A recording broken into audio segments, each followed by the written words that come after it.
New research suggests long-lasting weight loss must include psychological as well as physical self-control. Experts note that while many people set goals to lose weight in the new year, few succeed, as it is estimated that only 8% of those who make New Year's resolutions keep them. Even if weight is lost initially, it usually returns.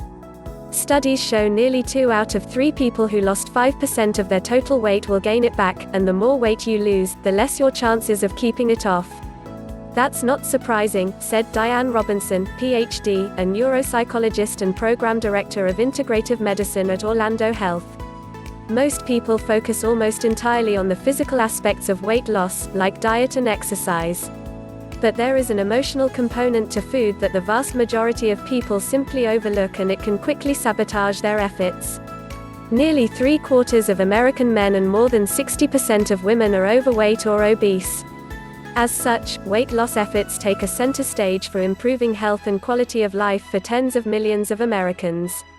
When we think weight loss, diet, and exercise immediately come to mind. A recent national survey of more than 1,000 people that found 31% of Americans think a lack of exercise is the biggest barrier to weight loss, followed by those who say it's what you eat, 26%, and the cost of a healthy lifestyle, 17%. Another 12% said the biggest barrier to weight loss was the necessary time commitment. Only 1 in 10, however, thought psychological well-being was a factor. That may explain why so many of us struggle, said Robinson. To lose weight and keep it off long-term, we need to do more than just think about what we eat, we also need to understand why we're eating. This strategy is certainly easier said than done. From a very young age, we're emotionally attached to food. As children, we're often given treats, both to console us when we're upset, and to reward us for good behavior. Most celebrations, like Halloween, Thanksgiving, and Valentine's Day, are food-focused, and birthdays are spent sharing cake. Even the mere smell of certain foods, like cookies in Grandma's oven, can create powerful emotional connections that last a lifetime. If we're aware of it or not, we are conditioned to use food not only for nourishment but for comfort, said Robinson. That's not a bad thing, necessarily, as long as we acknowledge it and deal with it appropriately. Whenever the brain experiences pleasure for any reason, it reacts the same way. It may come as a surprise, but a satisfying meal can cause the release of dopamine in the brain, the same neurotransmitter that is activated by caffeine, cocaine, methamphetamine, or even a romantic encounter. We feel good whenever that process is activated, said Robinson, but when we start to put food into that equation and it becomes our reward, it can have negative consequences. Researchers have found a link between emotional issues like stress, anxiety, and depression, and higher body mass indexes (BMI).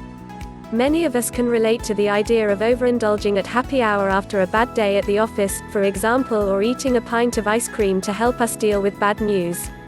That was a common coping mechanism for Shakira Decree, of Columbus, Ohio. As a mental health therapist, my job can be very stressful, and every day when I got home from work, the first thing I would do is go to the refrigerator, she said. That was my way to calm down and relax. After recognizing the emotional attachment she had with food, Decree started making conscious changes. In just over 1 year, she's lost more than 100 pounds.